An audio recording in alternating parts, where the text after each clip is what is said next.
Adrian Hernandez.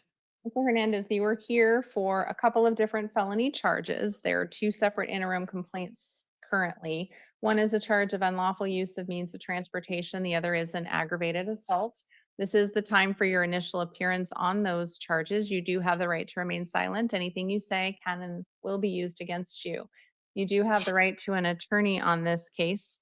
We're going to appoint the public defender's office to represent you, and you do have counsel seated with you for purposes of the hearing here today. Jail, are you showing any kind of parole hold? We're looking out here. Thank you.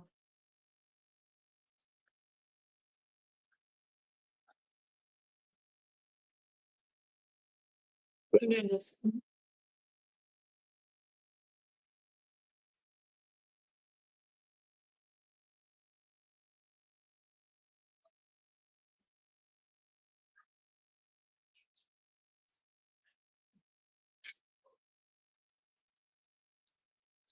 So, Mr. Hernandez, I've had an opportunity to review some information provided by pretrial services. They prepare a report for the court that tells me a little bit about you and also the circumstances of your offense. I've also had an opportunity to review the state's recommendation as to your conditions of release. They are asking for a $40,000 bond and release to pretrial if you posted that bond. Mr. Poston, did you need to be heard further? Yes, Your Honor. Based on the interim complaints, this person allegedly beat somebody so hard they're looking at permanent fixators for their facial bones. So that's the victim's looking at a very extensive surgery because of what the defendant allegedly did. And then we are also looking at essentially it's a carjack by any other name, Your Honor. This is what's being alleged. He has history of violating parole. He's a 4 and a 3, and he's a yes on the NVCA. Based on this, Your Honor, the state believes $40,000 for covering both cases is absolutely appropriate. Jail, did you get a chance to check on that hold? Yes, Your Honor, and we do not have a hold at this time. Thank you so much for checking. Ms. Utsanova, your position? Judge, I'm asking you to consider that his priors are mostly drug related. All right, Mr. Hernandez, I am going to impose a bond today. It is going to be a $30,000 cash or secured bond.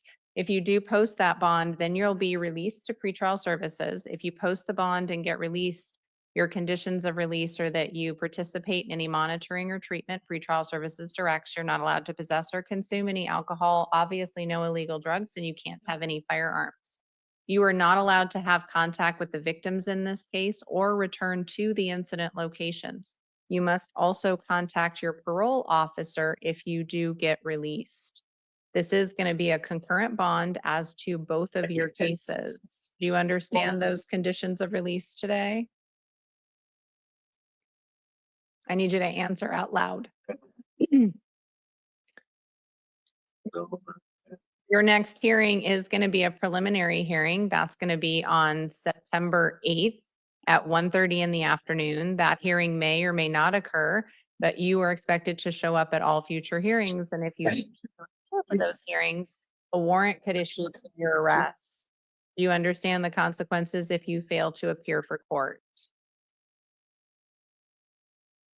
He said yes, Judge. Need him to answer out loud. Yes. All right, you're all done for today.